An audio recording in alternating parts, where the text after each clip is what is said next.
Good. Kevin O'Connell, kind enough to give us a couple minutes after practice this afternoon in some pretty significant heat, a little more moist than yesterday. Welcome back. We were just chatting, Justin Gard and I, about Taylor Swift, the phenomenon. She just added apparently a 6th show to SoFi, right? Yep. And she's giving as gifts $100,000 each to each of the drivers of the semis for the tour. Oh my goodness! So she's generous, but she's doing apparently pretty good. And she apparently, her fans caused an earthquake in Seattle, 2.3 on the Richter scale. Unbelievable. That's impact, Coach. That's big time impact. I was a little disappointed to miss the home show here in the Twin Cities over at U.S. Bank. Good point. I was that almost made our family alter our summer plans a little bit, but just you're never going to get it back, Coach. No, that's exactly right. You're never right. going to get it back. That's so exactly I right. don't want to make you feel bad. So, over the course of the off, there is no such thing I know as an off season anymore in football, if there ever was. But what's the closest you get to getting away from it, and what do you do, or what do you try to do to freshen? Yeah, for me personally, there really is no off-season, post-season, and especially last year, unique circumstances with some interviews at some certain coaching positions, and immediately jumping into the roster and really knowing that the draft is on its way. I have a role and responsibility for with Kwesi to help with the evaluation process, not only in the draft but free agency, and then we're managing a lot of relationships amongst our own players as we kind of see how the puzzle pieces are going to fit. In this day and age of the salary cap and all the difficulty, I tell all our guys I wish we could keep every player of our 90-man roster year-round and then just keep adding to that. But unfortunately, the rules do not allow us. So my time really, Dan, is really in the summertime. Whether it's 2 or 3 weeks, I try, towards the end of June and into July before we report, I try to take about 3 weeks and just totally get away. It's all family time, whether it's, around the Twin Cities with my son Caden and his travel baseball team, or we did get away, to go back to California to see friends and family for a few days. But what we try to do is just, there's some time lost. And as much as I try to be everywhere at all times, like somehow my dad seemed to do for me, I don't do as great a job, and I tend to be at this place a lot. And, as much as we try to have our families around, this time of year is great when they're on the field. This is all making up for time lost during the season where we have to be totally committed and 100% all in at really every hour of the day, it feels like sometimes. But there's nothing I'd rather be doing, and I can do all those things, Dan, because of my wife, Leah, and just the amazing job she does. I could not do the job that she does. She could probably do mine pretty easily, and I'm aware of that, and I'm just very thankful and blessed for that. But I'm glad you asked about that, because very rarely do people do they really care about that side of it for us, and it does mean a lot to me. Well, it's interesting just listening to you on this. There's a lot of guilt, I think, that coaches feel because absolutely. You almost know there'll probably be a day later where you go, God, I wish I could have done it differently. But it seems to be the nature of the job, and it's one of those trade-offs, right, that you sort of have to accept. But I can see it kind of tortures you along the way. Yeah, as well. and you know what? It's the most random times too. Even when you're trying to get away. I can remember this summer, I woke up in the middle of the night and was thinking about a formation and a play, and it got, really true story. And sometimes I'll just grab my phone and shoot myself an email so I don't forget what I'm thinking, and then maybe that'll put me at ease, to go back to sleep, or when I'm, or at my kid's baseball game and I'm thinking about something. It's just, I'm still learning too. I'm still learning. I've been at this a year, and I got a lot of things to learn in regards to on the grass here in this building. But there's a phase of that I always have to be searching improvement in that area. Otherwise, I'm not doing what I should be doing with my family. So when you're with your kid traveling baseball, are you one of those parents, or are you able to back off completely, or are you, yelling and screaming? No. And what's your approach? Well, he started pitching, so every once in a while, I felt like Rocco, looking out at a tight strike zone on a Saturday morning down in, or out in Eden Prairie or wherever we were. I might chirp a little something. More sarcastic than anything tends to be my style, Dan. But I just love watching him, and he loves playing. And, he's met so many great teammates and just the community as we travel around. Go to some of these tournaments, and I can tell that there's a lot of love right now for the Minnesota Vikings because I end up spending a lot of time meeting fans and And the Minnesota, fans are so great. They know where Caden is, and when he's up pitching or he's hitting, nobody really comes and bothers me. And then the second he gets on base or the inning ends, people walk over. So I'm so thankful for. It's one of the coolest parts about this job for me. I've been in some great cities, but never ever with this kind of connection to our fan base.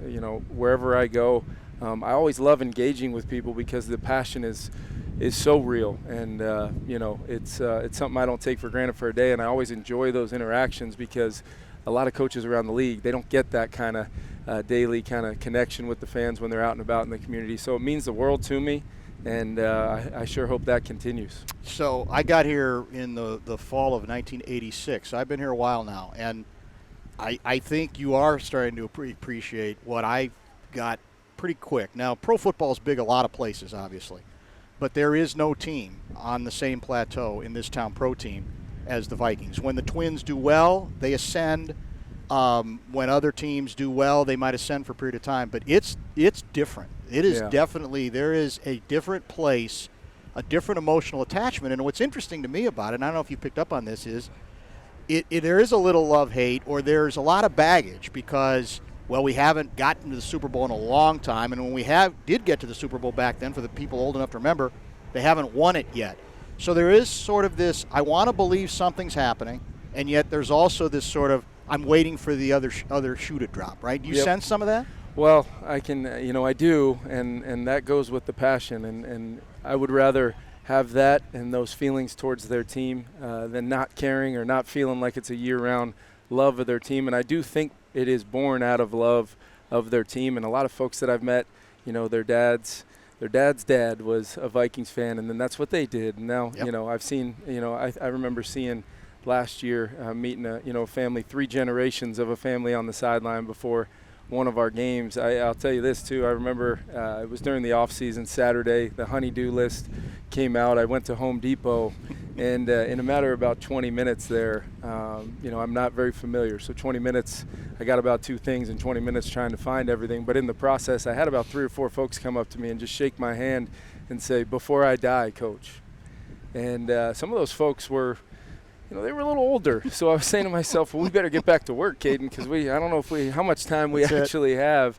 And there were some young folks, and I say, hey, I just hope you guys understand how much of an honor it is for me to be the coach of this team.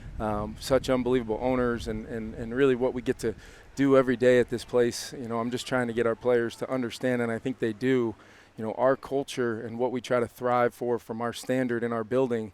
I want them to take that out into the community too and connect with our fans, and don't be afraid to tell them about it. Don't be afraid to be an example like you are in our building for our team, for our community. And I try to get these guys to understand that platform because I do think that's important. But everything you said is spot on. I feel it. I've had enough of examples of people coming up talking to me about various kicks over the years at random times. Wide left. I'm very much aware of the history that might be baggage, but I would tell people to just continue to trust that we're doing everything in our power to chase a world championship here, and it's incredibly hard to do. In his, my year, I was fortunate enough to talk to Bud a lot, and some of the dialogue we had was about how hard that is and the things he remembers or he did remember.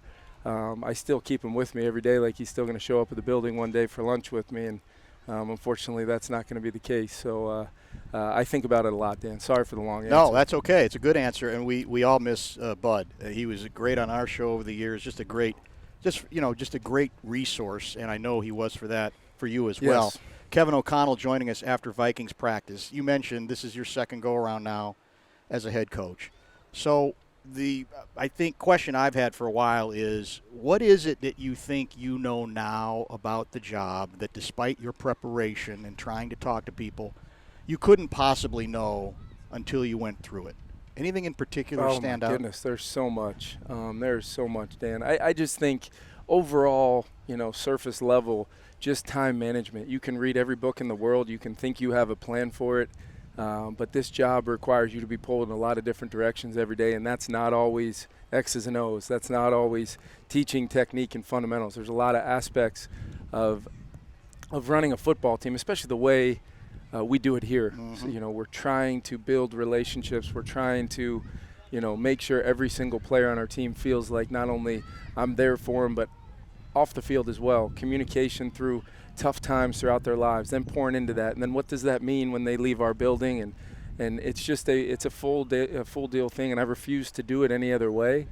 So that requires me to constantly be learning. Throughout the season, Dan, I think I'll be better about just understanding, really where I can commit my time to in regards to our whole team, all three phases of our team, schematically there's always time for me to catch up late in the week to call the game. Sure. But I need to make sure that I am I need to be everywhere with our football team throughout the preparation of the game plan, why we're doing certain things, continue to express in great detail the why to our players in the team meeting setting, because I have learned if you're willing to do it and do it with true authenticity, and really try to – I've just learned you get what you emphasize with this group, and that's something that not all coaches can say, and I'm very, very lucky to have a group that I do. The assumption historically is that a general manager and a head coach, by definition, have to think of their jobs differently, that the coach is about the now. Yep. And that the general manager is about, the now to a degree, but they got to think bigger picture. And I was thinking of that when I heard you say, we were playing it on the fan. You had the press conference Saturday, a briefing. I think it was Saturday. Yep. And somebody brought up Daniil, and you did the best I think you could under those conditions to try to navigate what then looked like maybe troubled waters. And what I got out of what you were saying is you were not pleading exactly, but you definitely were hoping that the thing was going to stay together and that you were going to find a way to keep him. And I would think, as a head coach, you're a better team, obviously, defensively with Daniil than without him. Then there's the other side of it, which is, but how many years are we going to commit? What's fair? So when you and Kwesi are talking about that stuff, is that how it works? Is that pretty much how it works, where you're lobbying more for the now and how do you guys work through the fact that you may have different ideas about where to go with this franchise? Yeah, I think it's my responsibility, and I think he would probably say the same thing on his side. I think it's my responsibility to communicate what I think is best in the current time frame, but then also be willing to listen and understand and be educated on what that may look like. Many teams in this league have gone down the road of now, and then they wonder, why the total reset button needs to be pressed at some point. We have the ability to, in our opinion, to continue to chase a world championship competitively as we, reload and retool and just revamp this roster. As inevitably, players get older and this game takes its toll on players. There's young players that do or don't work out. We've got to find answers within our evaluation process, the player development phase with the players we currently have, and then continuing, in the case of Daniil, to find solutions that, sometimes it's hard to get to that point where both sides can deem it a win. I'm sure you've been in some negotiations in your career, and trying to find that place requires some tools, and those would be communication and making sure that never stops, finding a way to articulate points and the why behind what is your offer and what is their thought process, and then take all that information and just continue that dialogue. So I get a kick out of it because I know people probably laugh when I say Daniil and I are having daily dialogue. Well, Daniil and I are having daily dialogue. So it's not me lying. I'm not saying anything that is not true. And a lot of the things that I may articulate it in greater detail to Daniil than maybe at the podium. But, there's really no need to hide it if that's the solution that we want to get to. Now, that may not always happen. Right. And that's when the learning phase for me of understanding the here and now and the future has to come together in a way where ultimately my goal, Dan, is just to be prepared daily to coach this team to be at their best, whether that's a Tuesday in training camp, that's a Sunday in December, or hopefully, Sundays further on down the road than that. And I know that's what I signed up for. How hard were you lobbying to get this thing done? You know what? I just knew in my mind, I don't claim to be an expert on a lot of things when it comes to, I tell our players sometimes, you're lucky I don't, control the numbers, because I might move a decimal point or a comma and it might not be what you thought. But I just knew that there was a place we could get to, and I knew deep down that there was a desire by Daniil, and he knew I was 100% transparent with him of my, hopes for this whole situation, and that will always be the case.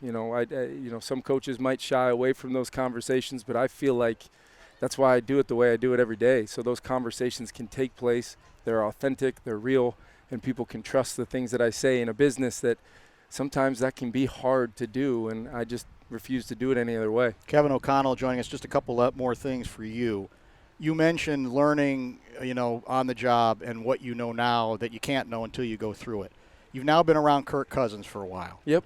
I assume, and you've been around quarterbacks for a while, not all quarterbacks are wired the same. Their personalities are different. Part of your job, I know that you like to pride yourself on, is, okay, how do I best communicate with him, interact with him in a way that fits with who he is? How do I get the most out of that? What does he need from me? So are there specifics you can get to? What does Kirk Cousins need from you as you've discovered it the time you guys have been together? Yeah, I think it's, a big thing for me is I have total and complete trust in him, his preparation, his willingness to be out there each and every Sunday, how he responds to adversity. He's a very, very competitive guy, and then ultimately he's very intelligent. So I can communicate with him in a way where I, almost as if sometimes I'm communicating with another coach or, a peer, where he feels like I've got total trust in him. I'm communicating in an authentic way. When we make mistakes, I make plenty of them. I own them in a way that he knows that that was totally 100% on me. And then all of a sudden, he does the same thing. And we work through things together. I think Kirk is, I think he continues to be a version of himself in this building currently that just I'm so proud of, and I'm proud of him. He's continuing to grow in our offense. And the X's and O's side, Dan, that will take care of itself and his role on our team. But he spoke to the team early on in training camp, and the message was unbelievable for a guy going into his 12th year. He does it on a daily basis. He sets a tone for a standard for our team, and a lot of our other leaders follow his leadership, and that makes me feel really, really good about where we're at. Is it funky at all from your perspective? This is the first time he will be the starting quarterback for this team without a contract that goes beyond this season. And I know the logic for a lot of people is this is great because now he's working motivated in a new way to get the next deal. You could say, I guess, the same thing about Daniil. On the other hand, when it's the quarterback position, I always felt like, well, for you, it's like, well, no, you want your quarterback to feel like he's the guy and he's going to be our guy. So does this change for you any of the dynamics or in any way concern you that there's sort of this different role where Kirk doesn't know, right now at least, what's going to happen beyond this season? Yeah, I think it all goes back to the healthy dialogue him and I had postseason, not only about how we played and how we're going to get better, but then throughout, some of the times where we were having discussions with his representatives, figuring out if a deal was there to be made, it got to the point when the conversation shifted to, hey, let's just do this, man. Let's just pour everything we have into this season together, and what an incredible opportunity that I have to coach him this year, and for him in year 2 of a system for really with the same play caller for the first time in a very long time for him. Right. Let's just maximize it.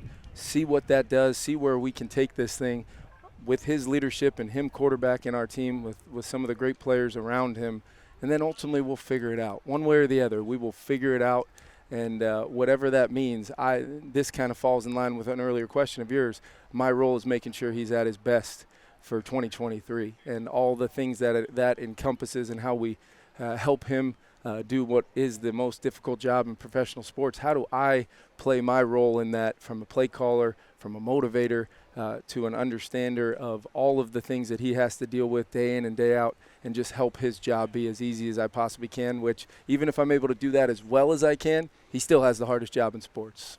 Very true. Josh Oliver, okay, this whole offseason there's been a lot of discussion about this is going to change everything, that this is an indicator that you guys identified a flaw that you think in this offense that you think was keeping you maybe from going to the next level. So is it that big? And I don't know if I don't want to get too deep in the X's and O's because I probably wouldn't even understand you, but what does he represent for you in that regard? Is it as simple as we had too many 2nd and 9s or 3rd and 8s when we ran early and we need to do something about that in order to further open up JJ in the passing game. What's this all about? Yeah, you don't have to dive too far into the weeds of X's and O's to when you watch him walk by and see the size of this human being and the strength he has in his body, and he plays the tight end position. He can run routes. He can run vertically. But what we really established when we, identified Josh as the guy we wanted to bring in was that sixth member of really the offensive line, because outside of spreading people out like college offenses and RPOs and all those things, which there may be a time and a place for that, you still have to play traditional football and be efficient with that to ultimately marry the run and the pass and make the life easier on the offensive line and the quarterback when you can constantly put the defense in conflict. And part of that conflict is the physical toll of being worn down throughout the course of a football game. We can apply pressure, Dan, with all of our tools, tempo, making sure JJ's all over the building, running routes and attacking and being in attack mode. Where's the complementary players? Making sure TJ Hawkinson is wherever we need him to be to attack any weakness that we may see in a defense. But in the end, part of running the ball more efficiently is a mindset. And we felt like there was a player there that you pair him next to either Brian O'Neill or Christian Darisaw at tackle, and there's going to be some removal there, we call it, and make a dent in that front and try to get Alex Madison and the rest of our backs going forward, because I can tell you it's a heck of a lot easier to call plays on 2nd and 5 or less than 2nd and 10, 11, 12. We call them get back on track downs because you're off track. You're behind the chains, and ultimately you have to then overcome I'm trying to become a more analytical thinker percentage-wise, but those percentages shrink of your chance of failure if you keep those down and distance efficient. Did you feel like you got worn down last year? Do you think that's one of the things that hurt you physically that did get in the way of, obviously you had a great regular season record, but I know the goal was to do stuff in the postseason too. I thought that there was a combination of things. Yes, we, and I had as big a hand in it as anybody as far as maybe the efficiency level week in and week out of our run game, but I thought it really set in when we started to have some injuries, and that can never, ever be an excuse. But we had kind of formed somewhat of an identity, and then there might be, a Garrett Bradbury, or there might be some movement inside, and we've got people stepping in some cases a second. I think about that Dallas game when CD had worked, to try to get back, and then we lose him that first drive, and then ultimately, a whole game plan really needed to be shifted on the fly, and I didn't do a good enough job, and I learned a lot that night. But ultimately what you're getting at is really accurate, and it's ultimately, sometimes it's not as hard as we make it out to be. Now our job as coaches is to grab that marker, get up on the board, and figure out angles and leverages and advantages for our players. But in the end, that physicality is a mindset. We're trying to establish it. I feel like we're already off to a little bit more physical camp. I think Brian Flores and his defense has a lot to do with that, which is also part of the big picture thinking, and why I tend to stay up thinking about this stuff a lot. Last item, I promise. And you mentioned Flores. Last season defensively didn't go the way you guys obviously wanted it. The public perception is part of that was that philosophically it was a defense that was a bit too passive. Is that fair? Was that something you didn't expect from the beginning based on who you had there? And is that the whole impetus to the change that you made here, a guy who's perceived as a guy who's going to be more aggressive? Yeah, I think it's it's a philosophy, and it's about getting alignment of philosophies, in how you play the game in all three phases. And I said this the other day, I just, and as far as being a player or coach, I have never felt such complete alignment in all three phases of our team. And when you feel that when we go against each other in practice, and it's hard for them. We're challenging them. We're causing them to have great communication and understanding of the scheme. And guess what? On our side, we have to be on top of every little detail, because the moment you're not, that pressure or even the illusion of pressure, we use that word a lot with our schemes. The illusion of things can cause maximum stress, not only for players, but I just know when you play against a defense like B-Flow's, the call sheet gets awful small because you don't want to expose yourself to too much risk in any one area. So you end up taking out a lot of the plays, and you just try to focus on things that have it's not about attacking anything. It's about managing the risk of when they attack you. And that's kind of what we try to do offensively. Matt Daniels has a lot of the same tricks and tools, on special teams. So that alignment is huge for me. And it's not that I didn't expect that to happen a year ago. It was just a learning experience for me of understanding myself as a play caller, myself making decisions situationally for our team, and then ultimately trying to figure out what would be the best thing for the Minnesota Vikings to win football games moving forward, and couldn't be happier with Flo. All right. Well, I got about a million more questions, but I've kept you too long, so hopefully we can do it again somewhere down the road. We appreciate you coming to see us. Kevin O'Connell, the Vikings head coach, joining us. Thanks for the time, man. I always appreciate it, man. Thank you so much.